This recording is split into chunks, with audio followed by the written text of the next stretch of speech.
Under the same moon, we share the love, embracing the differences like hand in glove. Spreading peace and joy, it's a beautiful sight. Together we shine in each other's light. United we stand in love's pure might.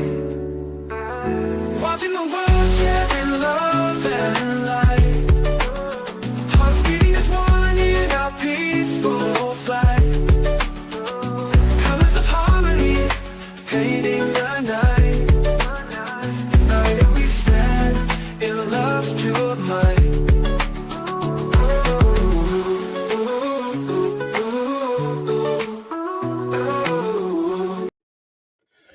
Good evening, everyone. Thank you for tuning in to Watching the World. Tonight, we're going to cover Iran for more than 40 years, taking a look, going back down memory lane to try to understand how we got here today. Before I get started with Iran, I want to tell you something that I've observed, and maybe you can keep your eye on this particular situation. As you know, I went out to Tucson, Arizona. I was out there at the Nancy Guthrie missing case. And that case seems awfully strange, not able to piece it together. Now they're trying to say perhaps the person dealt with the electrical box. It seems rather high tech. But you know what? We have so many people going missing around the world, especially here in the United States. And I want to shed light on a case that, to me, it might be similar to Nancy Guthrie. And the man just went missing into thin air. In fact, he's a person that has been in the Army. He was a general, and he also dealt with UFOs. Let's take a look. I want to really bring attention to this case because it seems that not all cases are created equally as far as the amount of information that gets out and how much light is shed on the case. Let's take a look at William Neal McCaslin. Retired U.S. Air Force Major General William Neal McCaslin has been reported missing in Albuquerque, New Mexico. Authorities have issued a silver alert, which is used when a missing adult may be in danger due to medical issues or other vulnerability. The case is being handled by the... You know, what's strange about this case is how close he is to the border, too, as well. Not too far away, in fact, from the perspective of Arizona. Bernalillo County Sheriff's Office, BCSO. BCSO stated they are concerned for his safety because of medical issues, but they have not released specific medical details. The area where McCaslin was last seen is located in northeast Albuquerque near the Sandia Mountain. Now, being out at Nancy Guthrie's home, it actually looks familiar, even the layout. In fact, his home looks very similar to hers. I'm not saying it's connected, but I'm saying it's worth looking at. The neighborhood is part of the Sandia Heights foothills, a residential area built along the lower slopes of the mountains. Quite frankly, just looking at the photo, it looks so close to Nancy Guthrie's because you have the big mountains in the backdrop, awfully familiar from the looks of it. It includes winding residential roads with cul-de-sacs, hillside homes with large same winding roads with cul-de-sacs, properties, and immediate access to desert terrain and hiking trails. And immediate access to desert and hiking trails. It's so similar, to say the least, and the man just went missing. It is a place where the city ends and the mountain foothills begin, and that is where Major General William Neal... Nancy Guthrie is in the foothills, and lo and behold, this guy that went missing is in the foothills. McCaslin was last seen before he disappeared. Major General William Neal McCaslin served as one of the senior scientific and technology leaders in the United States Air Force. During his career, he worked primarily in space systems, advanced aerospace technology, and military research programs. He eventually became commander of the Air Force Research Laboratory at Wright-Patterson Air Force Base in Ohio. AFRL is the primary research organization for the U.S. Air Force and oversees many of the technologies that later become operational military systems. While leading the... Yes, Kendra, it's quite strange to say the least. The AFRL, McCaslin oversaw more than $2 billion per year in science and technology research funding and directed a workforce of over 10,000 scientists, engineers, and technical staff across multiple research directorates. These programs included work in space systems, advanced materials, propulsion technologies, directed. His case is not getting national attention or international attention for that sake as much as Nancy Guthrie, but it's something to keep in mind. Definitely, there's so many similar things with his case to Nancy Guthrie's. Energy research, human performance science, sensors, and artificial intelligence technologies used by the Air Force and Department of Defense.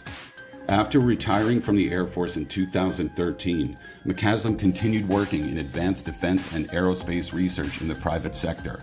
He became Director of Technology at Applied Technology Associates, a company that develops advanced engineering solutions and conducts research for U.S. defense agencies. I'm personally amazed at the lack of news coverage on this and lack of information, and it should be a much bigger story. So I wanted to read this report, and if people like it, I'll probably do more. I also find it very curious and feel as though the photos of this person have been completely removed or whitewashed from the internet. Let me know your thoughts.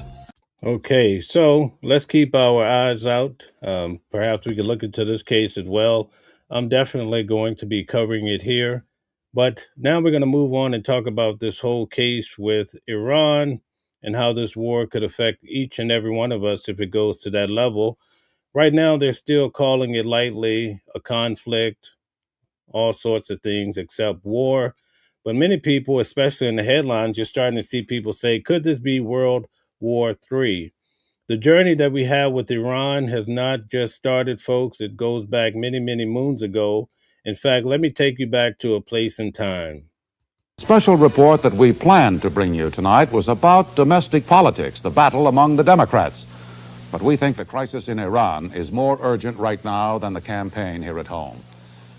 1979. Can you imagine? Some 60 Americans, including our fellow citizen whom you just saw bound and blindfolded, are now beginning their 6th day of captivity inside the U.S. Embassy in Tehran. It's Friday morning there now, but throughout this night in Washington, the same Tehran that's being bombed all over the place right now, officials will continue their search for some way to negotiate the hostages' freedom.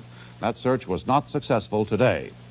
In this broadcast, we'll have reports on the diplomatic efforts to resolve the problem and on other aspects of the crisis as well. But we begin now with an on-the-scene account by the one American television correspondent. You see the difference in the news broadcasting, 1979 versus now. Didn't even have cell phones, and now you can watch the news just about anywhere you want to, especially with the cell phone, right? And look at the graphics, much different, but the story is still the same. 47 years ago, dealing with Iran. Who has been there since the beginning, the seizure of the embassy last Sunday, and who, with his crew, has provided us with outstanding coverage all this week. Here is Bob Dyke in Tehran. This picture tells it all. It tells it all, folks. They're burning the American flag. What similarities do we see to today, right? This flag was apparently taken from someone's office inside the United States Embassy. It was burned Tuesday evening outside the embassy's gates. To the Iranian demonstrators who set fire to it, this was a symbol of victory. How old were you in 1979? We could start there. 2 days earlier, several hundred young people, mainly students at Tehran University, had taken over the embassy. We are not occupiers, they said. We have thrown out the occupiers. But instead of chasing all the Americans out of the compound, the Iranians imprisoned them in a building somewhere on these grounds. They have been hostages ever since. This morning, for the first time since the hostages were put under lock and key. Does it look familiar to you? One of the captives, blindfolded, was brought out. Look at the American. To the open. He is Harry Rosen, the embassy's press attaché. He was turned to face reporters and cameramen and several hundred Iranian demonstrators outside the embassy's gates. "Yankee, go home," they cried, but they made no attempt to harm him. Eventually, he was led back to join the other captives who have been kept out of sight. But this young woman was released. Okay, Sandy was 15. Kendra was 8 years old. Okay, wow, we're going way back in time. Lisa was 8. Okay. All right, James was 3. Amazing. Thank you guys for participating. A few hours after the embassy was seized Sunday, she worked there as a low-level interpreter. She is an Iranian who spent time studying in the United 110 Solutions was 10 years old. Okay. States, and her name is Fareshta Imami, and she recalls how the embassy fell. You were at the embassy when it was taken over on Sunday. Yes, I was. What happened? About 10:15, a group of demonstrators came in front of the building, in front of the embassy compound, and they walked in. They walked in? They actually Did walked anyone in. try to stop them? No, I don't believe so. Because? They said that they just wanted to stage a sit-in, and What they didn't happened want to next? harm anyone. They came in front of the chancellery. We saw them through the window. They had a banner saying, "We don't want to harm anyone. We just want to stage a sit-in." How did the people at the embassy react to that, the guards? We were taken on the second floor, maximum security floor, and we were given tear gas masks, and we were told to stay calm. What happened after that? Guys, take a moment, hit the like button, share, and subscribe. You're getting a chance to actually hear from individuals that were held against their will in Iran back many moons ago, 47 years ago. A couple of hours went by and we heard a siren. When I asked one of the Marines what had happened, they said that they had stormed the building. They, meaning the students? The students, yes. They What came happened? inside the What building. happened after that? Well, they came behind the door where we were held, and they said, if you all get out, and if you don't resist, we will not harm anyone, and we just want to stage a sit-in, and we just want to ask a couple of questions. So they came in, the Marines opened the door, and they came in, and they took all of us, blindfolded us, tied our hands behind our backs, and they took us. So that gives you an idea of what was happening in 1979. Now, I want to show you what Donald Trump actually said in 1980. Donald Trump. You get the respect of the other countries, then the other countries tend. When you get the respect of the other countries, then the other countries tend to do a little bit as you do, and you can create the right attitudes. The Iranian situation is a case in point. That they hold our hostages is just absolutely and totally ridiculous. So Iran has been on Donald Trump's radar for many, many years, right? Longer than probably a lot of people watching this video has been alive, right? That this country sits back and allows a country such as Iran to hold our hostages, to my way of thinking, is a horror. And I don't think they'd do it with other countries. I honestly don't think they'd do it with other countries. Obviously, you're advocating that we should have gone in there with troops, etc., and brought our boys out. I absolutely feel that, yes. I don't think there's any question, and there's no question in my mind. I think right now would be an oil-rich nation, and I believe that we should have done it, and I'm very disappointed. Notice what he said. I think right now we'd be an oil-rich nation. So the oil also has been on the radar for a long time, right? Disappointed that we didn't do it, and I don't think anybody would have held us in abeyance. I don't think anybody would have been angry with us, and we had every right to do it at the time. I think we've lost the opportunity. Okay, so that goes back to 1980. Donald Trump talks about it, and keep in mind that the whole issue with the people held hostage, 60 people, was fresh at that time, happening in 1979. Well, lo and behold, in 1983, Iran is back at it again. Diplomatic sources on Barbados tell CBS News correspondent Sandy Gilmore that some 50 U.S. Marines have arrived at the Bridgetown airport. Only $25 to the first person to name this gentleman here. I think he probably shaped my childhood. That's all I ever saw on TV was this gentleman right here. What's his name? He's actually a Facebook friend of mine. What is his name? $25 to the winner. 100 miles from Grenada. A U.S. diplomat told Gilmore that an evacuation of hundreds of Americans on Grenada has not... All right. Yahweh Elohim, thank you. You win. You just have to send your Cash App information to our email, so we'll provide that for you in the chat. ...not been ruled out. The military took over Grenada last week in a coup after killing the Marxist prime minister. On the record, U.S. officials charged there. So for those of you that are just coming in, we're going back in memory lane, looking at Iran. This is 1983 with Dan Rather. There is circumstantial evidence linking Iran to the Beirut bombing. They'll go no further with this charge, but off the record, as David Martin reports, evidence presented about an Iranian connection. Can someone tell us how many Americans lost their lives in 1983 with this event that I'm reporting on right now? How many Americans lost their lives? Appears much more solid. CBS News has learned that as recently as September, U.S. intelligence intercepted communications between the Iranian embassy in Beirut and the Iranian Foreign Ministry in Tehran, indicating an attack against American forces and installations in Lebanon was being discussed. Exactly when, where, and how was not clear, but intelligence analysts now link those intercepted messages to Sunday's carnage at Beirut airport. U.S. intelligence believes the bombing was masterminded by this man, Abu Masawa, a renegade Lebanese Shiite Muslim loyal to Ayatollah Khomeini. Masawa's followers have claimed responsibility for the April bombing of the U.S. Embassy in Beirut. April 18th, 1983. Would you believe? Beirut and the sniper attacks against the Marines. American sources say Masawa and his followers have known contacts with the Iranian intelligence officers assigned to the Iranian Embassy in Beirut and travel regularly to Iran. His headquarters are behind Syrian lines in Lebanon's Bekaa Valley. To some in the intelligence community, the evidence against Masawa is more than just circumstantial. So why, they ask, weren't better precautions taken to protect the Marines? Guys, take a moment, hit the like button, share, and subscribe. Thank you very much. Following the April bombing of the embassy, Pentagon experts recommended major changes in security at American installations in Lebanon. Over 200 Americans lost their lives with this event. Some were made at the sites where American soldiers trained the Lebanese army, but very little was done at the Marine compound. The kinds of security precautions needed to stop an attack like Sunday's are well known. This barrier in Berlin, for instance, forces cars to zigzag so they can't gather speed to crash a gate. At the airport in Beirut, none of this was done, and Congress wants to know why.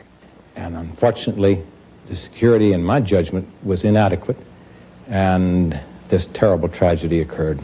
And Congress also wants to know if the Pentagon properly planned for a medical emergency in Beirut. With Israel located close by and other countries close by, having to fly all the way to Germany raises certain questions. To answer some of the questions, a badly shaken Marine Commandant, P.X. Kelly, left today for Beirut. David Martin, CBS News, the Pentagon. In Tehran, the Iranian Foreign Ministry today denied any involvement in the Beirut bombing. It said that what happened yesterday was an example of, quote, the resistance of the people of Lebanon. Shiite Muslim groups sympathetic to or controlled by Iran have been accused by U.S. officials in recent sniper attacks on the Marines. Most of these groups are centered in the ancient Lebanese town of Baalbek, in the heart of the Syrian. So definitely, we're not new to these issues, and that's the point of going back in time to get a look at what actually happened. Perhaps some are pushing back, saying perhaps this is propaganda from the CIA and so forth and so on. At any rate, we're going to check it out. Now we're going to look at it from a different angle, still dealing with what happened in 1979. And guys, thank you for all your participation, especially when it comes to the comments and so forth, as well as the liking, sharing, and subscribing. Iranians took over the U.S. Embassy in Iran in 1979. They held 52 American hostages for over 444 days. On this day in 444 days. Could you imagine that? 1981, the hostage crisis ended. But that was not the end of the story or the suffering for the hostages and their families. CBS News correspondent Barry Peterson has stayed in touch with the family of hostage Dick Moorfield throughout these many years. And that's the way it is. Tuesday, January 20th, 1981. CBS anchorman Walter Cronkite on the day America was waiting for. Ended as the first day of freedom for the American hostages in Iran. And after family reunions in Germany came the sight America was waiting for, the hostages back home after 444 days of captivity. Among them, Richard Moorfield, the consul general at the embassy, his wife Dottie, and son Stephen. When he came out, the psychiatrist that examined him told him he should be ready to accept the fact. So here we have some testimony from some witnesses. He'll probably be divorced in a year because he said, your wife has turned into a very strong person. And Dick just laughed at him. He says, you don't know my wife, do you? and She walked was out of already the a room. strong person. Yeah. It started when Iranians stormed the U.S. embassy, furious that the U.S. gave the deposed Shah of Iran medical sanctuary. In the frantic moments before the embassy buildings fell, Moorfield hustled 5 Americans out who ended up in the Canadian embassy. Their escape from Iran portrayed in the movie Argo. Then he was among those captured after he led a half-dozen more onto nearby streets, but their escape was cut short by an angry mob. A lot of people are saying it's getting so you can't even travel now, right? Do you have any traveling plans? Just imagine. Dottie gets through the days by filling them with normalcy, a stop at the post office. Now, keep in mind, these people were at the embassy, obviously, but traveling nowadays, there are people stuck in Dubai. About a week ago, we saw people stuck in Mexico, and the list goes on. For 444 days back home in San Diego, as I reported in 1980, Dottie never stopped working to keep the pressure on for the hostages' release. And just take it every day. Just take it one day at a time and look at that day as it's happening. A visit with top State Department officials left her disappointed. I am delighted about the briefing that we were given. Whether or not it's a unique thing remains to be seen. They're still there. Mrs. Moorfield and other family members acknowledge that some of their dissatisfaction with the department is a result of the frustration of waiting. So we've had a chance to take a look at some of the history that has occurred with Iran that we keep hearing about, because right now, typically what we're hearing is that for 47 years we've been dealing with Iran and so forth and so on. Now, Marco Rubio, is very instrumental in dealing with this scenario, this situation. Let's go back and check out what he said roughly about 10 years ago. Let's get to it. President. The senator from Florida. Mr. President, I'll be brief. I know the senator from Tennessee would like to close on this matter. I think everything that needs to be said about the details of this deal have already been said. Now, guys, keep in mind, this is not being said a couple days ago. This is many years ago. What were you doing over 10 years ago, right? Check out the details and how it applies. It's almost like a prophecy for today. I do want to be recorded for history's purposes before I know what was going to happen in regards to this if it goes through. Iran will immediately use the money that it's receiving in sanctions relief to begin to build up its conventional capabilities. It will establish the most dominant military power in the region outside of the United States, and it will raise the price of us operating in the region. They're going to build anti-access capabilities, rockets capable of destroying our aircraft carriers and ships, continue to build these swift boats that are able to come on us, these fast boats that are able to swarm our naval assets. And they'll make it harder and harder for U.S. troops to be in the region. They'll also work with other terrorist groups in the region to target American servicemen and women. And they may or may not deny that they're involved, but they will target us and raise the price of our presence in the Middle East until they hope to completely pull us out of that region.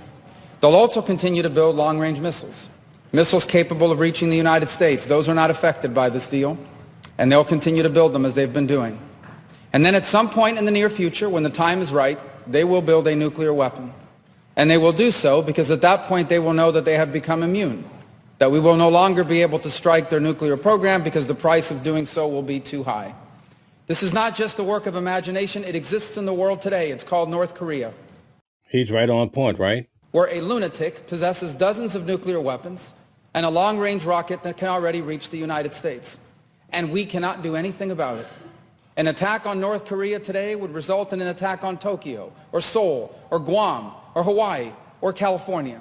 And so the world must now live with a lunatic in possession of nuclear weapons. And this is the goal Iran has as well, to reach a point where they become immune to any sort of credible military threat because the price of a military strike would be too high. And then they become an established nuclear weapons power. And never in the history of the world has such a regime ever possessed weapons so capable of destruction. Iran is led by a supreme leader who is a radical Shia cleric with an apocalyptic vision of the future. He is not a traditional geopolitical actor who makes decisions on the basis of borders.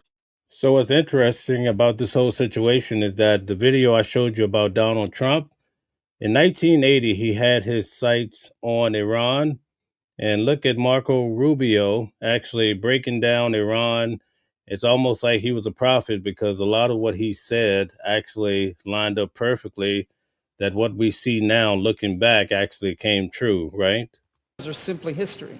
And these two guys are pretty much running the show right now. Donald Trump with his backup of Marco Rubio. Or because of ambitions. He has an religious apocalyptic vision of the future. Now, let's be clear. You might believe that America is right. You might believe that America is wrong. You might stand with Iran, or you may have your belief systems. Tonight, we're just looking back down memory lane to help people get a better perspective of what's happening with Iran, and also compared with some of the history that we've seen develop over the years. Let's get to it. Future. One that calls for triggering a conflict between the non-Muslim world and the Muslim world, one that he feels especially obligated to trigger. And he's going to possess nuclear weapons. This is the world that we are on the verge of leaving our children to inherit. And perhaps we ourselves will have to share in it. And so I want to be recorded for history's purposes, if nothing else, to say that those of us who opposed this deal understood where it would lead.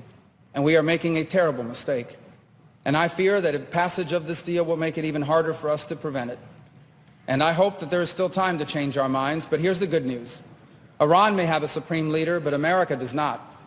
In this nation, we have a republic. And soon we will have new leaders, perhaps in this chamber, but also in the executive branch. And I pray that on their first day in office, they will... Now, keep in mind that this supreme leader in Iran is much different than what we experience here in America, right? We have Congress, we have the president. The supreme leader is attached religiously because the supreme leader is second to God. So imagine when you take out the person that represents, he's like the head figure here on earth for God. And imagine just that whole, the way people are so geared for religion. They believe with all their heart, because a lot of it is attached to salvation, and people have it so bad here on earth. They're always looking to go to heaven, or they want to live in some paradise, right? These are real constructs in people's lives. And imagine you come in and you kill that person. It's almost like the people that experienced their leader in Jesus being crucified, if that was the case, right? Very similar. I'm just giving you an idea of how this whole construct works in harmony with religion. So we have the idea of what has happened with Iran since 1979. We had Donald Trump's words. We saw hostages. Now we've heard from Marco Rubio. Now you're going to have a chance to hear from the minister in Iran. And I want you to pay attention to whether or not they have fear if the American troops come knocking at their door. Let's take a look at that. Please hit the like button, share, and subscribe. Also, I want to let you guys know that tomorrow morning we're having our first morning show, The Morning Crew. And I have Miss Knockout coming on. She'll be on tonight. So stick around. She's going to come on the show. I'm going to have a chance to introduce her to you. She's covered many cases with me, such as Sean Diddy Combs. All the cases were both shoulder to shoulder reporting and telling people what's happening in regards to these cases. But for now, we're going to take a look at what the minister is saying there in representation of Iran. Coming on the air with breaking news right now, our exclusive interview with Iran's foreign minister who joined us from Tehran, which just wrapped up moments ago. The foreign minister answering questions about why. And let me tell you something. If you think they're afraid of America, they're afraid of Donald Trump, well, you have another thing coming. Why Iran is attacking its neighbors in the Middle East and whether they're willing to negotiate with the U.S. But I started by asking him who exactly is in charge of Iran right now after its supreme leader was killed over the weekend. Minister Arachi, we thank you for your time. Who is in charge of Iran right now? Well, thank you, Tom, for having me in your program. Well, I think the system is working very well. We have lost a supreme leader, but according to our constitution, there is now a council which takes charge of his duties. And then the president, the cabinet, ministers, everybody is in its position. So the system is working very well, and everybody, is in charge. We know that there's been a council. We know that there's been a council to fulfill the duties of the supreme leader, but we also know that there's a selection process in play to pick the next Ayatollah. There are reports that Ayatollah Khamenei's son is a front runner. Is that true? Well, actually, I don't know exact information, but there are many rumors around. but we have to wait for the the assembly of experts to choose the new supreme leader. I also asked the foreign minister. Now, keep in mind that the son who's going to be taking the place of the father that lost his life, the son also lost his wife. So keep that in mind. So he's had some major losses. In fact, when this action happened that took the life of his father, right, the supreme leader, the new leader, he was also hurt. And we don't know to the extent to which he was hurt, but obviously it tells you that he experienced a lot of this as well. Will he take a peaceful stance? Well, let's look into this a little bit further. About Iranian ships being sunk and whether he believes Iran can win this war. Here's what he had to say. The world saw your battleship sunk in the Indian Ocean. Dozens of Iranian sailors died. Your response was, quote, "Mark my words, the U.S. will come." Joanne says, hell no, he won't. He will not be peaceful. It only makes sense, right?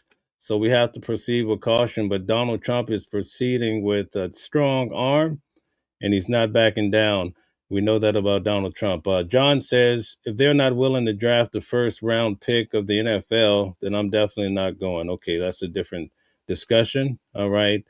The Jen says, these old men ain't fooling me. Okay, all right, let's get back to it. To bitterly regret the precedent it has set. So what is Iran going to do? And at this Pay close attention to what he has to say here. It is so shocking. point, given the state of your military right now, what can you do? Well, first of all, that was a training training ship, which was invited by the Indian Navy to take part in an exercise.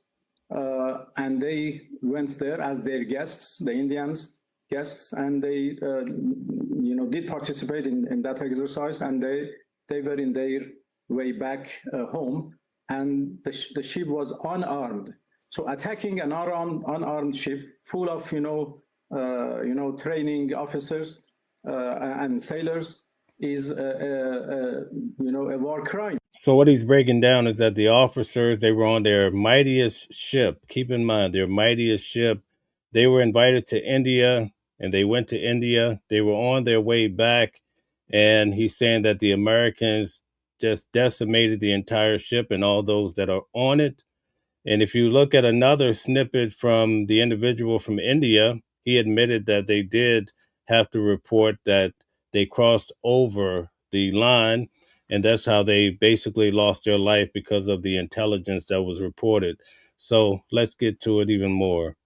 I have to say.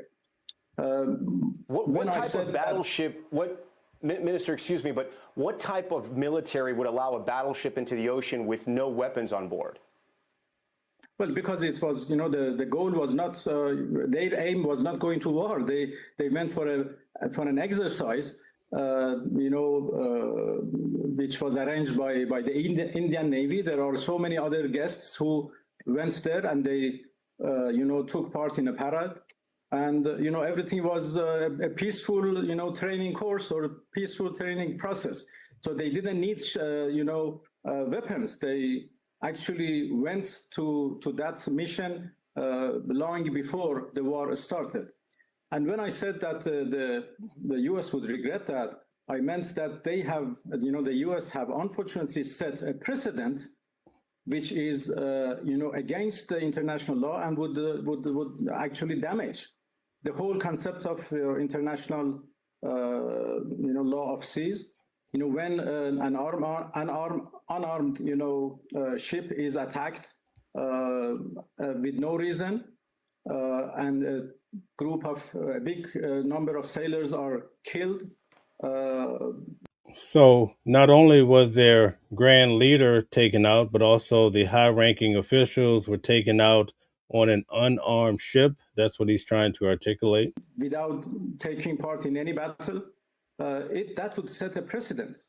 And the U.S. The U.S. says it controls the skies. That's right, James. James says the sun is on borrowed time. They don't believe in peace. Iran's ballistic missile attacks have dropped more than 80%. The U.S. has hit over 2,000 Iranian targets. The Pentagon says America is winning decisively. Do you think they're wrong? Well, I think, now 6 days after the war, it is clear that the U.S. Has failed to achieve. Now, notice he's not playing around with the words. He's calling this a war, even though the media in our country does not really want to define this as a war. Its main goal, which was a clean, rapid victory. They failed to achieve that, and now they are trying to justify why they did attack us, and they have, presented so many different reasons, but none of them worked. And now they are talking about, Plan B, and I believe that, their Plan B would be even a bigger failure. So they are. Okay, now keep in mind, he's saying Plan B. Guess what Plan B is? Just, you can only imagine. Controlling our sky, but at the moment, Minister, your supreme leader was killed. Your top military leaders were killed. Your military installations have been bombed. How can you call that a failure? Well, then what they have achieved? What was their goal? They came here for a regime change, perhaps. They came here for a rapid victory, so they can, control everything. But they have failed. The system is working. The commanders have been replaced, and the supreme leader is going to be replaced soon, according to the procedures set by the Constitution. So everything is in order. Yes, we have been targeted, but we have also have attacked so many targets in Israel, and so many targets belongs to the Americans. Their assets, their. So here he's talking about how they've dropped so many bombs on Israel, but they also hit other American targets in other countries. So he's also saying, well, listen, we've gotten some in too. Bases, their installations in the region, and they have not been able to prevent those attacks. Our missiles are still working. Our missiles are still in place and hitting their targets in a very precise manner. So, Minister, guys, I'm going to tell you something you probably would only hear on an independent channel. But when you go to Instagram, TikTok, and all these other sources, you see actual videos. Some of it could be AI, do not get me wrong. But you get a chance to see that a lot of these bombs are actually dropping on Israel. It's also dropping on other places, and people that are boots on the ground living in those regions, they're actually posting their experience. And it's quite devastating to see the effect that not only is Iran taking a lot of heat, but they're also giving heat too. This is turning into such a chaotic event. Can Iran win this war? If I can ask you, can Iran win this war, and what does winning look like for Iran? Well, there is no winner in this war. Our win is to be able to resist against, their illegal, goals, and this is what we have done so far. So they have failed to achieve their goals, and we have been able to resist against them, to stand against the most powerful army of the world, as they claim, together with, Israelis who are also claiming. A lot of what we're hearing from the media and also high-ranking officials in the United States is that this could be just a temporary event. But if you listen to him, it looks like they're ready for real war, and they're also looking to hunker down and drag this on out. To have the big army, two of them are nuclear armed, but still the people of Iran, the armed forces of Iran have been able to stand firm against them. Okay, so we have some people here that are from Iran. How does that work? Okay, they couldn't, stop us firing missiles to Israel and to other destinations. We are doing very well, and they have not been able to stop us. So this is our win. Yeah, and I don't think they can go. So he says they're winning, right? Doesn't sound like a individual that believes his country has been defeated. There can be a winner at the end of the day. Minister, explain to us and to the world, really, Iran has chosen to attack at least 10 other countries, many of them your Arab neighbors. None of them were involved in this war. Why are you attacking your Muslim neighbors during the holy month of Ramadan? Oh, please don't mistake. We have not attacked our neighbors. We have not attacked Muslim countries. We have attacked Americans' targets and Americans' bases, Americans' installations, which are unfortunately located in the soils of our neighbors. So we have made it clear for them. Okay, the Jen says, I'm buying end of world supplies today. I've had it. A lot of people are very deeply concerned about what's happening around the world, and we're seeing it affected. Did you notice, though, the oil barrel prices have dropped today about 30%? So that's a little bit different than what we reported at News at Noon today. So we're keeping you up to date with what's happening. I've been in touch with their foreign ministers, and I have explained that we are not targeting you. We have no problem with you. We are only targeting the American installations and American bases, and the reason is obvious. But Minister, Iran is hitting civilian targets, striking hotels, high-rise apartments, airports in many of these countries. Those are not military targets. Well, no, we have targeted wherever the Americans are. Maybe there have been some collateral damages as it is. You notice that on both sides of this, whenever civilians are struck and they lose their lives, everybody's saying, well, that was a missile that was misdirected or fell too short. It was blase, right? There's always an explanation, but no excuse. In every war, look, more than 70,000 people were killed in Gaza by Israelis, and Israeli army called all of them collateral damage. So yes, there is the possibility of collateral damages in this situation as well. This is what we have warned everybody in the region beforehand, that if the US attack us, we have no way but to attack their installations which are in your territories, and then everything may go out of hand, and the war would become a disaster for the whole region. This is what we have warned, and many others have warned, and many Americans have also warned the US administration, do not repeat the same mistake. They have done it before in our region, and this is what they have done. This war is not our war. This is not our choice. This is a war of choice by the United States. Iran's foreign minister also weighed in about whether his country would be open to a ceasefire with the U.S. Here's what he told me. Right now, you're saying Iran does not want a ceasefire. We are not asking for a ceasefire. And we don't see any reason why we should negotiate. So this is the part where he's going to talk about the actual boots on the ground troops. Negotiate with the US. When we negotiated with them twice, and every time they attacked us at the middle of negotiations. So there is no request for a ceasefire by us, and there is no request for the negotiation with the US from us. We have never sent any messages to them. Minister, you said that Iran cannot reach U.S. soil, right? The American homeland with the weapons that you have right now. Is there any other way that Americans should be concerned that Iran could attack the American homeland?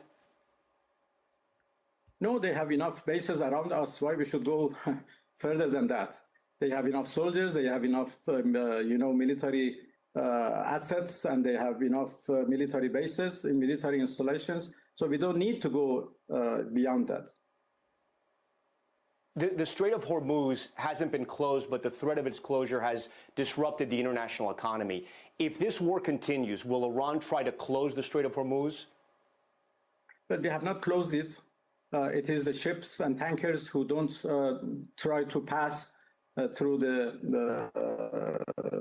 to cross the. So this is the primary reason why oil prices has been going up in regards to this action that's taking place in Iran. The Strait, because they are the Strait of Hormuz. Concerned about being hit by either side. So we have no intention to close it. Okay, Kendra says, I think Trump doesn't want Iran supplying China either or. Okay, thank you very much. James says, my fear is that the sleeper cells are people brainwashed that will commit crimes here on the homeland. That's a very concerning idea, definitely. Right now, but as the war continues, we will consider every scenario. For the time being, We have not done yet, and but the strait is almost empty of ships and tankers because of their concern. In this war, are international oil tankers potential targets for Iran? No. Why they should be a goal for us? Iran threatened tankers in the Strait of Hormuz. Iran has already threatened them to set them afire. No, we have not threatened them. President Trump said he's sending the military there, which has probably happened already, to escort certain ships through to make sure things happen properly. But we see that Iran appears not to be backing down. They are concerned themselves, and they don't use the Strait of Hormuz because of the concerns they have to be hit by either side. Is Iran privately talking to U.S. officials right now through back channels? No. There's no communication with you and Steve Witkoff or Jared Kushner? No, not after Thursday that we met last time. We met last Thursday. We negotiated for almost 7 hours. They were so happy when they left the negotiation table because we were able to So according to him, this happened the day pretty much before they had their first attack. So do we know if he's telling the truth or not? Well, you have to come to your own conclusion, but this is intriguing. make significant progress, as the Omani foreign minister said in his statement, and he checked his statement with both sides, and both sides agreed with the term he used, and we were made really significant progress. They were happy when they left, but I don't know what happened after they left. And I asked Iran's foreign minister about Well, what happened after they left is that those bombs came. That's what happened. whether his country is prepared for a possible ground invasion from American troops. Watch this. President Trump has not ruled out boots on the ground in Iran.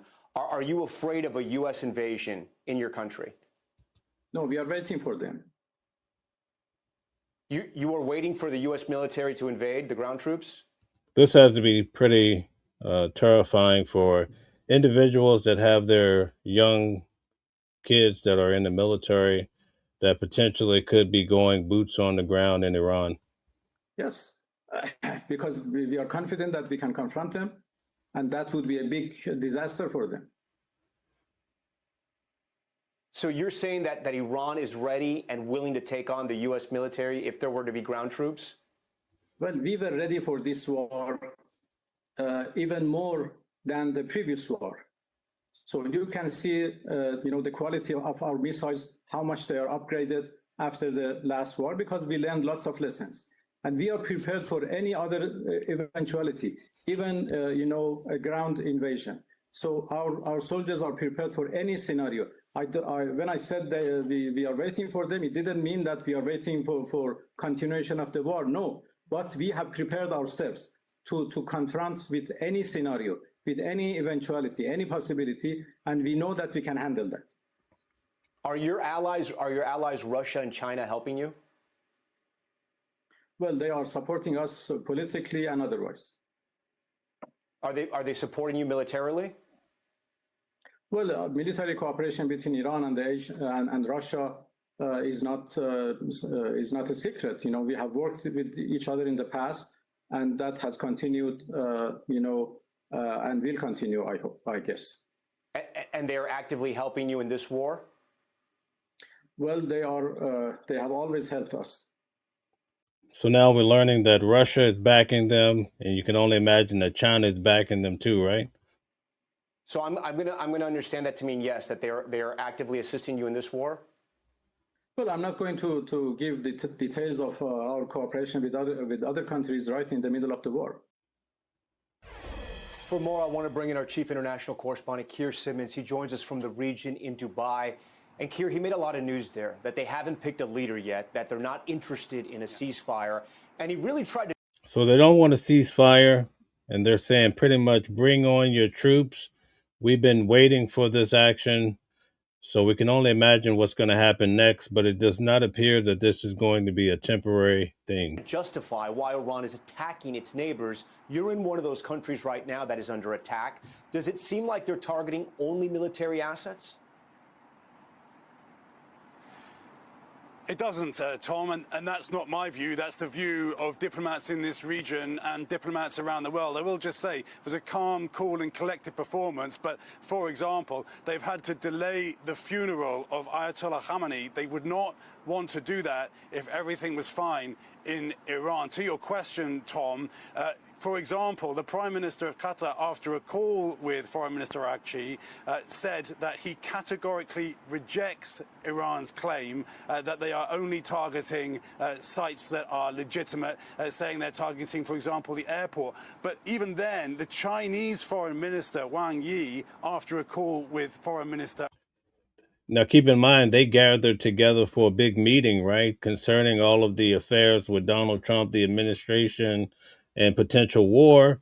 And that's where nearly 40 of them lost their lives. So to gather for a funeral for all of these people, they're only asking for more trouble, right? Araghchi made a statement that did condemn the attacks by the US in Israel, but then goes on to say that Iran should take seriously the legitimate concerns of neighboring countries, that China was confident it would. That is, from the China perspective, a kind of veiled way of saying that Iran needs to be careful about what it's doing in this region. We've had bombardment after bombardment after bombardment. The only reason those bombardments have not done as much damage as they could is because of the air defenses in this region.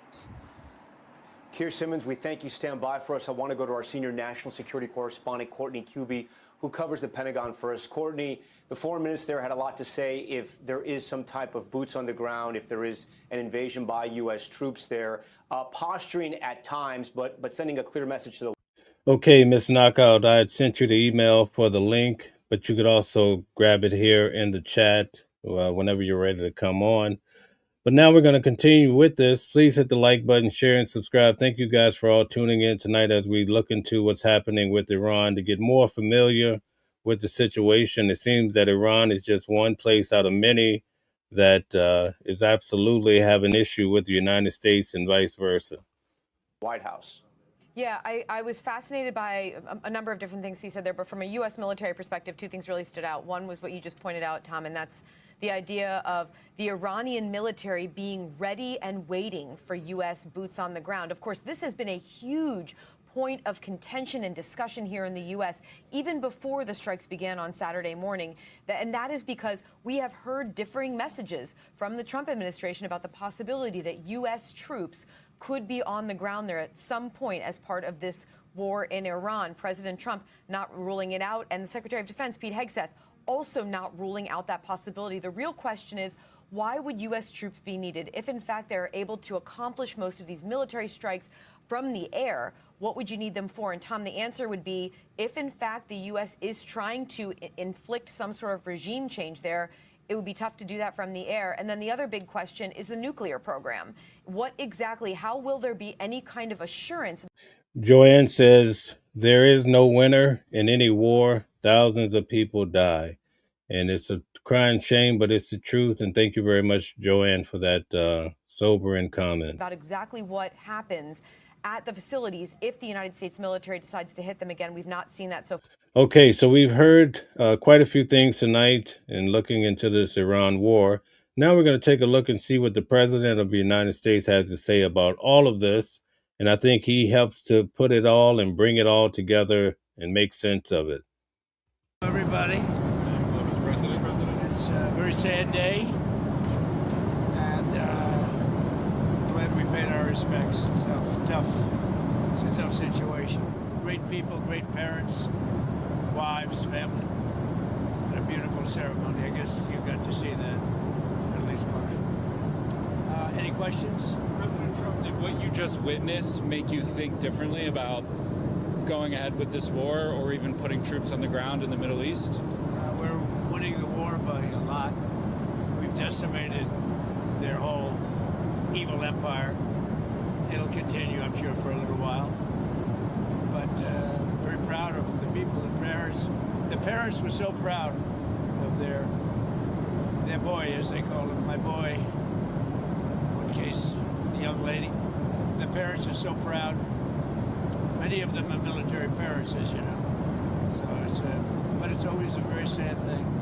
The wars. Okay, Lisa says there's too many conflicting reports from this administration. Great comment. Itself is going unbelievably. It's as good as it can be.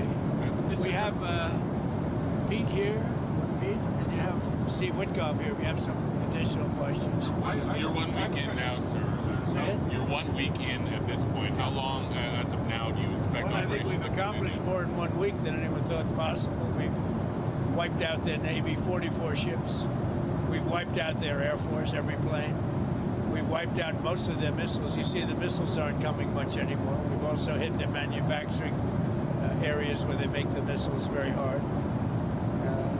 Their drone capacity is way down. And we've hurt them where it hurts. Including about every form of leadership you can have, we've wiped out. You still expect up to 6 weeks total? I don't know. I never reject time, whatever it takes. But the military is almost non-existent, if you look. We could hit the military itself very hard, but maybe we will. So listening to the President of the United States, basically he's talking about almost like a victory lap. They've taken out 44 ships and a lot of their missiles and airplanes, their air defense. We haven't made that determination. What do you think about gas prices? Gas prices right now? Are you worried about gas prices right now? No, this is a short excursion into something that should have been done for 47 years. 47 years it's taken to do this, and no president had the guts to do it. So he said 47 years we've been dealing with this, and that's how we started off this show tonight, going back, looking at what happened 47 years ago. But also Donald Trump, 46 years ago, spoke about Iran, and we had a chance tonight to kind of put all these pieces of the puzzle together just to give you some idea how this materialized. Are you worried you're going to end up coming back to Dover for more of these such dignified transfers? Sure, I hate to do it, but it's a part of war, isn't it? Who are you with? The Washington Post. Would you say it's part of war? All right, we're getting some pushback in the audience. Taft says Iran warned the U.S. 6 months ago. Trump is a compulsive liar. Thanks for your comment. Jim says a complete imbecile, makes sense, so absurd. Deaths are part of war, yeah. It's part of war. It's a sad part of war. It's the bad part of war. Mr. President, did the United States bomb a girls' elementary school in southern Iran on the first day of the war and kill 175 people? In my opinion, based on what I've seen, that was done by Iran.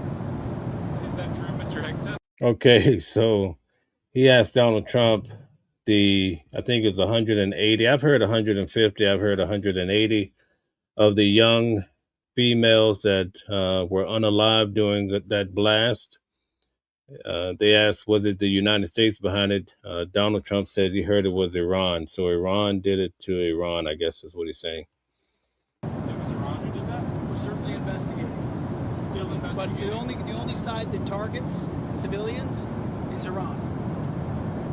We think it was done. We think it was done by Iran. Can you give us an idea? Because they're very inaccurate, as you know, with their munitions. They have. Okay, John said he heard 165. Okay, Hannibal says the lies are so telling. Okay, a lot of people say that these are lies. Okay, all right. Miss Knockout, I sent it to the email. Let me put it in the chat for you. So there you have it. There's the link. Let me know if it doesn't work for you. I'll try to get it to you a different way. But that's the link to come in. All right. So Kendra says he tell a different story. So who knows? Okay. All right. Lisa says brag, brag, blame, blame, blame. Okay. Brian says we all know Iran has a gold form Fort Knox. Okay. Thank you. No accuracy whatsoever. It was done by Iran. Can you give us an idea of what unconditional surrender looks like to you? I mean, what do you want from Iran? I said unconditional, not conditional. I said unconditional. It's where they cry uncle, or when they can't fight any longer, there's nobody around to cry uncle. That could happen too, because wiped out their leadership numerous times already. So it's if they surrender or if there is nobody around to surrender, but they're rendered useless in terms of military. Mr. President, can I ask you what Peter asked you a question yesterday? You said it wasn't the right time in that event, but he was asking whether you have indications of whether Russia is supporting Iran somehow in this. No, I haven't had that. I have had no indication of that whatsoever. If they are, they're not doing a very good job because Iran is not doing too well. What about the Strait of Hormuz? There's no traffic really going through it. Well, that's the ship's choices, but we have it cleaned out. We've wiped out their navy. The navy is now at the bottom of the sea, so that's the choice. This is an excursion. We figured oil prices would go up, which they will. They'll also come down. They'll come down very fast, and we will have gotten rid of a major cancer on the face of the earth. We will have taken out a cancer. Don't forget October 7th. Don't forget all of the things that have happened over the years, all caused by these people. So what we're doing is a great thing, not only for our country and not only for Israel, not only for the Middle East, but for the world. Secretary Bessent announced some moves to temporarily allow certain Russian oil sales to India. Are you considering any other moves, including the SPR? Well, if there were some, I would do it just to take a little of the pressure off. But I think that the oil pressure, but there's a lot of oil. We've got a lot of oil. Our country has a tremendous amount, and there's a lot of oil out there. That'll get healed very quickly. Would you consider using the SPR? So basically, it's boiling down to the same thing what we saw in Venezuela. It's boiling down to the oil, and we know how that story goes. But one of the biggest things that everybody's concerned about is the threat to America. You guys heard about the bomb activity over the weekend here in New York in regards to the mayor's house, right? The new mayor, Mamdani. So what does all this mean? What about what happened yesterday? Did you hear what happened in regards to the airport taking on the threat, and they had to evacuate it because of the bomb threat? So nowadays, traveling, we see the prices of gas. There's so much happening, but the only thing that we can do is pretty much look forward to those who are taking the lead to tell us the truth and also operate in a way that's beneficial to all Americans. At this time, we're going to invite on Miss Knockout. She's going to be a part of our morning show tomorrow morning. You might want to tune in. We're going to get started at 7 a.m., nice and early. So I look forward to having her on. She's amazing. We've covered so many different cases together, especially when it comes to Sean Diddy Combs. And right now, we have the Alexander brothers. We've also covered Luigi Mangione's case together as well, and so much more. It's my pleasure to introduce to you, she's huge on TikTok and so many places, Mrs. Knockout. Welcome in. How are you? Hello. How you doing? All right, all right. So welcome in to Watching the World. We're having a discussion today. Could you just tell everybody who you are so that they can understand what you bring to the table? Yeah. What's up, everybody? My name is Miss Knockout. I'm from Queens, but I live in, the New York area right now. So I covered the Diddy trial with Mel. We met out there. Mel was doing his thing out there, and he's still doing his thing. Basically, I am a music artist, and I started out as like a battle rapper in Queens, and then I grew into mostly writing songs and continue my career. But in the midst of that, I've written for magazines. I interviewed top 40 artists, Busta Rhymes, Keisha Cole, so you name it. And from there, I started streaming, and the Diddy trial came along, and I jumped up and ran down there the first time he got arrested, and I continued on with the case the following year when the whole trial continued. And basically, I went in and took notes and came outside and broadcast my findings of the trial. And, my the clock took off from there. You know what I'm saying? So, I'm just continuing my journey in journalism independently, and my music journal and journey. And also, I'm an actor. I did a lot of shows. I did Orange is the New Black. I did Law and Order, Raising Cain, and a lot of things. And so kind of like got my hands in different pots. Okay, Yeah. very, very good. So, what are your thoughts when it comes to this whole war situation involving Iran? Oh, well, we're in quite the position that most Americans don't want to be in. The average American does not want to be at war right now. We want to be enjoying our life, and summertime's coming. We want to go to the park and enjoy all the free concerts and the restaurants, and we don't want to be looking over our shoulder every 5 minutes, and it's something that we didn't create, but we got to deal with right now. So it's unfortunate. I tell people on my stream to be careful what you where you go. Be aware of your surroundings. They just found that bomb in Gracie Mansion, and it was a real. It wasn't no fake and makeshift. It was a real thing, and unfortunately they're going to be targeting these things around on our territory because they can't get here like we could get to them without aircraft and bombination of their spots and stuff, and they could get to our spots over outside of here, but they can't really get close to the U.S. because if they get too close, they're going to be shot down. So what are they going to do? They're going to target us in other ways, and in ways that we don't know which way they're going to come from, and a lot of them are already here. So it's unfortunately that we can't like enjoy our life and go eat in peace and go to an event in peace. Unfortunately, we have to deal with this, but here we are. So we just got to protect ourselves, you know? Right. What are the measures in place for people like in the city, especially with all the high rises? How do they expect you to respond in the event of a bomb, just randomly someone out in the street? Like, what parameters are in place for survival? Well, I feel like New York has a very good response team, like as far as that they got right to that the bomb in Macy the mansion, the mayor's mansion. They got right there. Two cops ran towards it. They didn't hesitate. It's like we have a real good response team.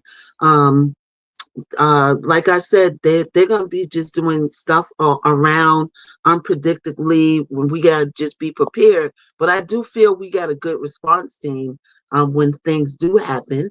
And New Yorkers kind of band together when these situations get serious like this. Like we seen it in 9/11, how everybody band together and helped each other. The lights went out and the restaurants were closed, but we all band together. And during COVID, we all, on my block, every week, everybody stuck their head out the window and applauded like that we're still here. So New Yorkers kind of band together, when the goings get tough. So, Right. So when it comes to the high-rise buildings, like over the weekend when there was a bomb threat in the airport, they had to evacuate the entire building. So what happens in the city when that happens, like in a residential building? Well, the only thing you could do is stay vigilant, and like I said, be aware of your surroundings. Keep your ears and eyes open.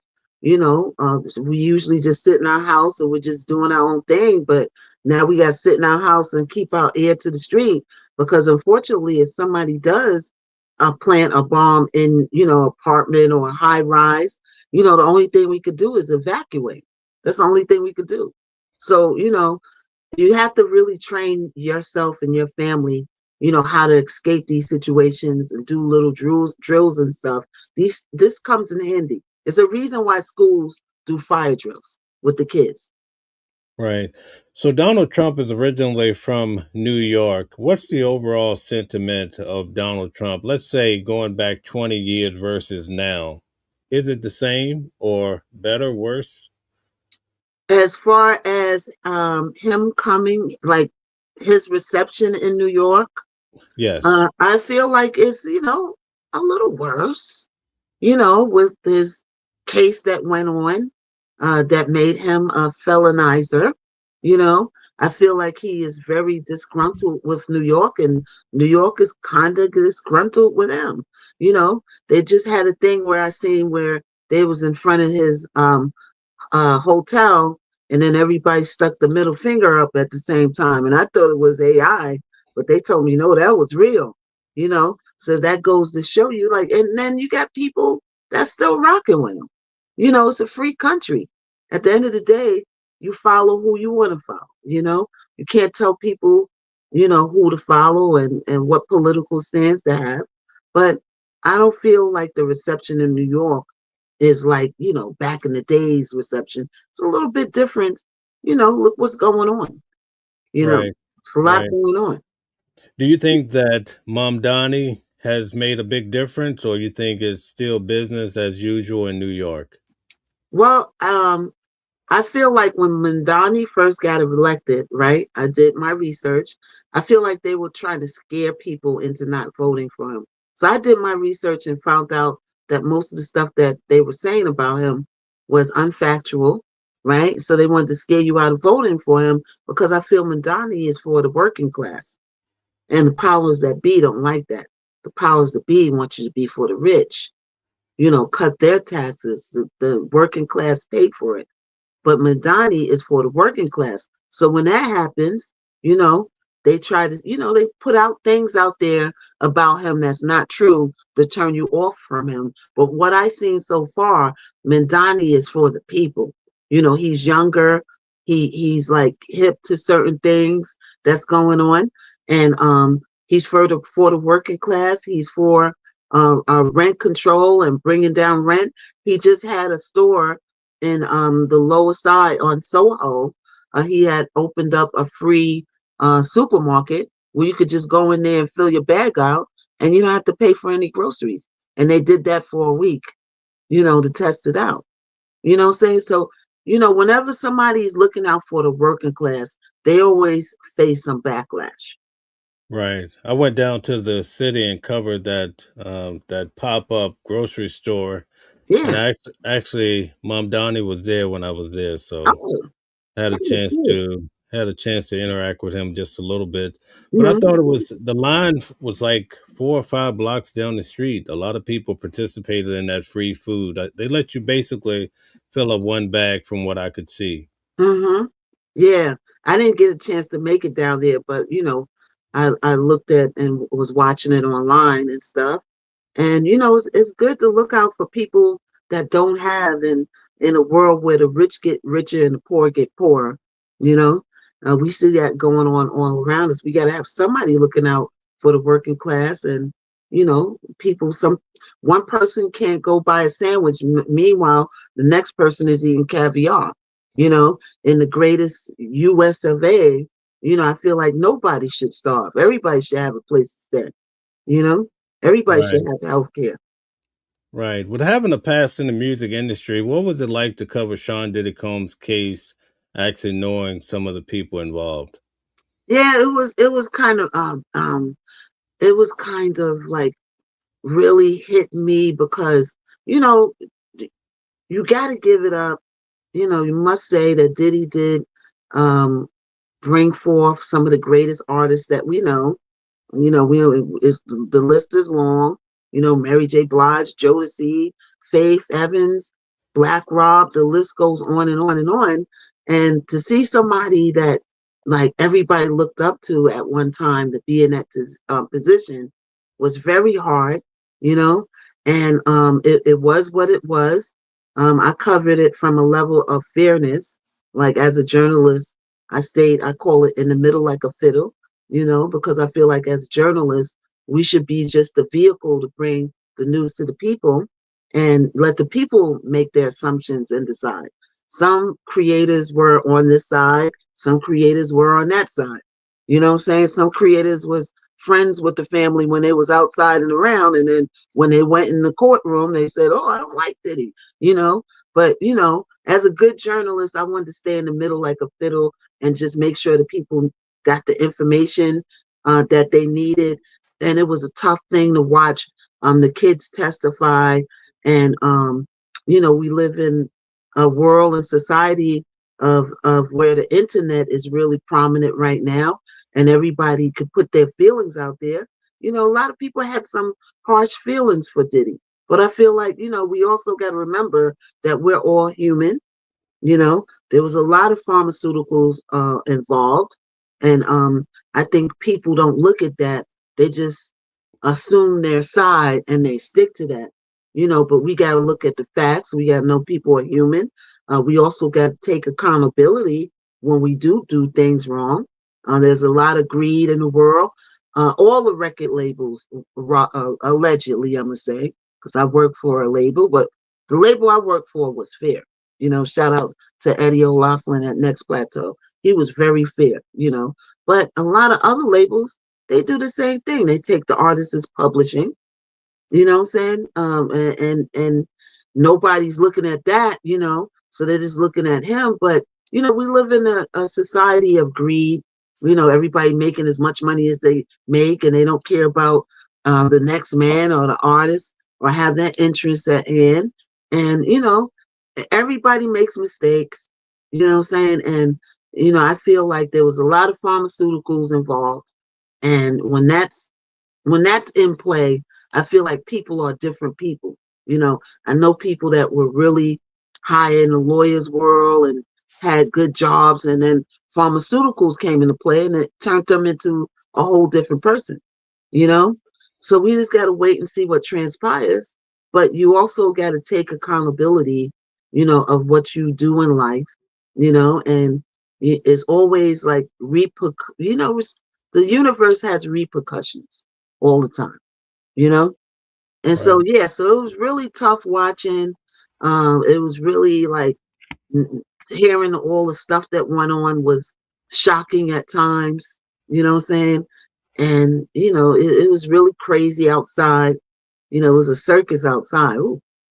And, yeah, it was real shocking, unfortunate, sad.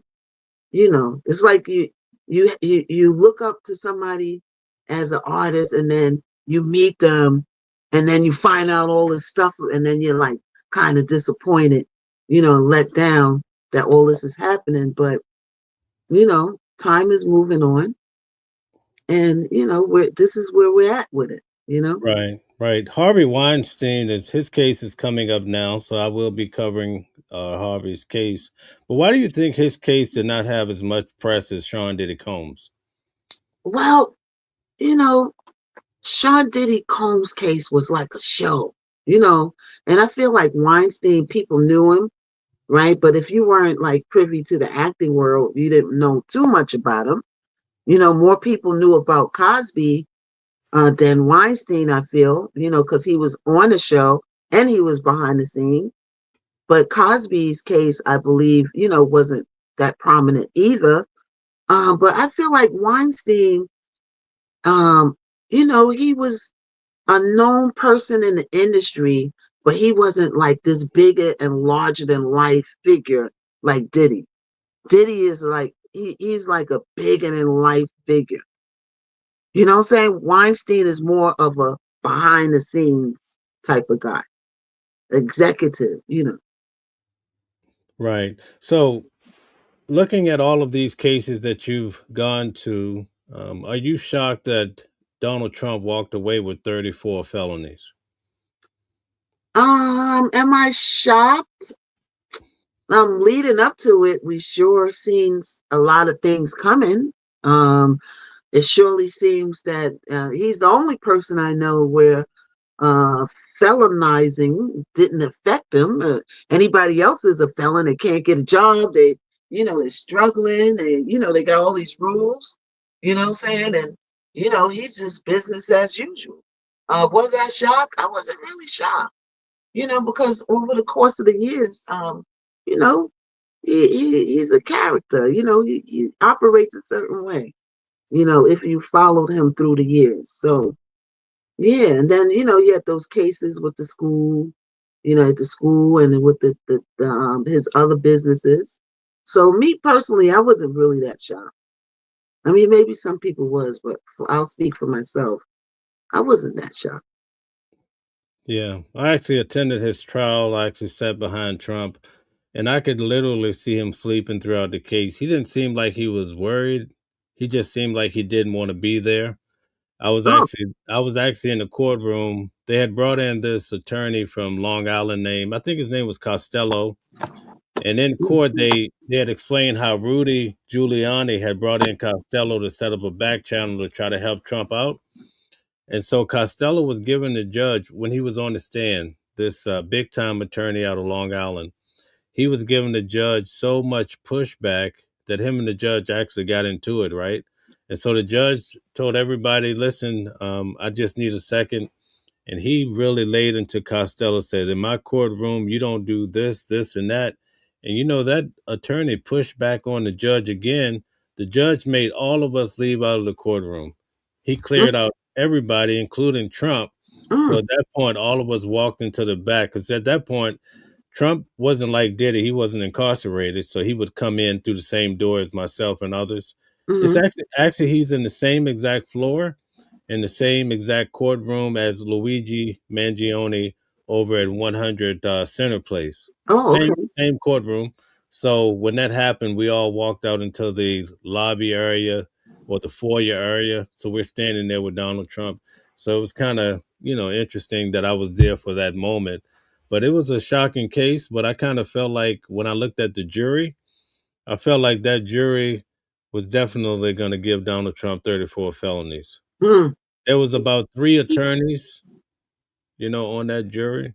And I kind of felt like some of the individuals would have been more Democratic than Republican. So I kind of felt like he was going to get the screws thrown at him. So, and that's what happened. But he still became president. But as I was sitting in court, I wouldn't imagine it would have went this way for him, because it was a long, dragged out court case. Wow. It's funny you would say he was falling asleep, because I was just watching a video.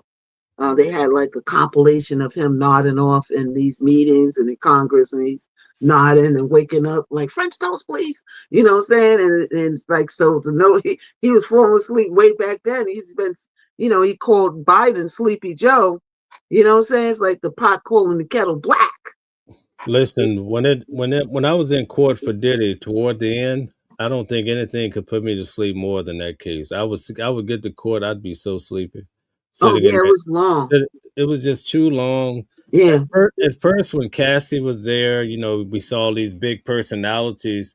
It was exciting, but toward the end, it started to be the same rigmarole, and it was just too much to bear. But I was able to push through for 9 weeks, and I couldn't believe it. You were always outside, standing on your feet, interviewing, where a lot of the high profile people actually walked in and walked out.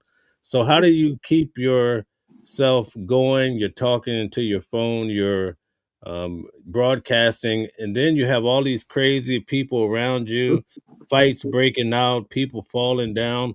Like, how did you keep it all together? Yeah, it was a circus out there. It was a circus. And one thing about me, when I'm on go, I got the battery in my back. I got up every day. I didn't miss a day, and I went and broadcast most of the days before the trial start. I would get out there like 6, 7 a.m. Then 9 o'clock, I would go inside, take notes all day. Then I would come outside after the court and broadcast till everybody left. And a lot of times my chat, kept me motivated and in line and focused on them and bringing them the news and the information, because it was so much going on. It was people chasing clout. There were people out there getting jealous of other broadcasters. And I tried to pull myself out of those mixes as much as I can, and became less. I made sure I had the mindset of not getting into the messiness of outside, and I kept pulling myself out of it. But as a content creator, you signed up for whether you want to be in the messiness is going to go on. They're going to try to pull you in it, but you got to be calculated to pull yourself out and focus on what you're really there for, and that's to bring the information to the people. And I look at, even though I'm an independent, I look at it like a job. You know, I'm not a clout chaser. You know, I've been around Diddy a few times there. I used to work with Black Rob. I was in a group called Alumni. You know what I'm saying? I'm not a starstruck person, but I feel like a lot of people that came around because they were starstruck and they knew that it was a clout thing.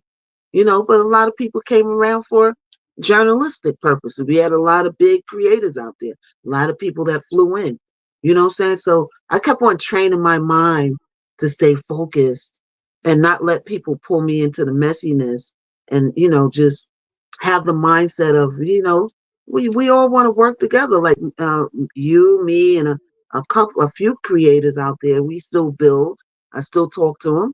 You know what I'm saying? And then some people, I stay as far away from them as I can, because I'm the type of person that, you know, I'm super focused. You know what I'm saying? I never let nobody pull me out my square. I know where I'm going. I know what I want to do. I know where I want to end up eventually. And, you know, you can't let people trick you out your bag. So, you know, it was fights. It was a circus. It was, you know, tatas coming out, and you had, it was a training ground if you were a new creator, to like keep your focus and keep your mind on what you're doing, because you could easily get pulled in stuff. I got pulled in a few things, and, you know, that I didn't ask for, you know what I'm saying? But, you know, I deal with messiness by not dealing with it. Like, you know, we used to have a saying in my life: ignore, ignore, ignore. Because when you answer people and you go back and forth with them, you know, then it escalates. But if you ignore a person, then it de-escalates, because you give power to what you pay attention to and what you rant about and what you talk about. So if you're always talking about haters, then you're going to give that power. But when people are doing things and you ignore them, they're going to fizzle out. Okay. All right. Very good. So I just want to welcome you on. I look forward to having our morning show tomorrow morning at 7 a.m. Eastern Standard Time. That's right. All right. Tell everybody who you are, where they can find you. Yes. So I'm Miss Knockout on YouTube. I'm Miss Knock / Miss Knockout. I'm Miss Knockout TV. All my social media is Miss Knockout with 2 S's. The clock is Miss_Knockout. Instagram is The Real Miss Knockout. You know, you could put me in Google. Once you put in Miss Knockout, Facebook, Miss Knockout, Instagram, Miss Knockout, the clock. You know, I'll come right up. You know, I'm easy to find. Okay, very good. Nice having you on today. I look forward to joining you tomorrow morning to Yeah. talk about some of the hot topics. One of the topics I can't wait to talk to you about is this whole 10 shots at Rihanna's house while she's Oh, there with yeah. her, her kids, Yeah, kids. that's something else, huh? Yeah. And That's a what woman at that they apprehended. I wonder what that's about. I can't wait to hear you break it down. Yeah. The nice thing about the morning show, we could talk about some of the things we typically don't talk about on this channel. Like, for instance, some of the celebrities, some of the gossip, all sorts of whatever's pressing in the media in the morning. Mm-hmm. Yeah. All right. The Okay. news that you can use. All right. The news you can use. All right. We want to say thank you to everybody for tuning in. Thank you for all the likes, the shares, the subscriptions. Make sure you go check out Miss Knockout on her channel. Give her some support. Make sure you like the video, thumb up the video, and so much more. We'll see you guys back tomorrow morning at 7 a.m. to talk about all the news that you can use in the morning with the morning crew. Thank you so much, and have a good evening. Good night, okay? Good night, everybody. Thank you. All right. Different voices, but the same song. Loving a world where we all belong. Kindness leading the way, breaking the chains.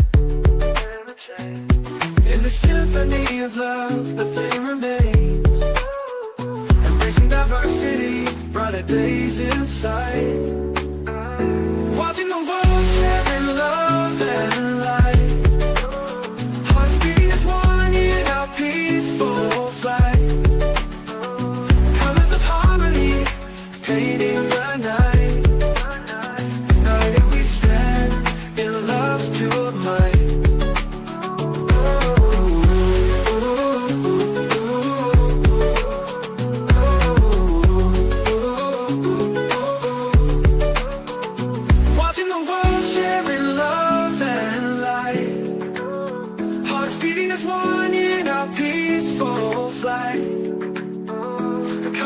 harmony, painting the night.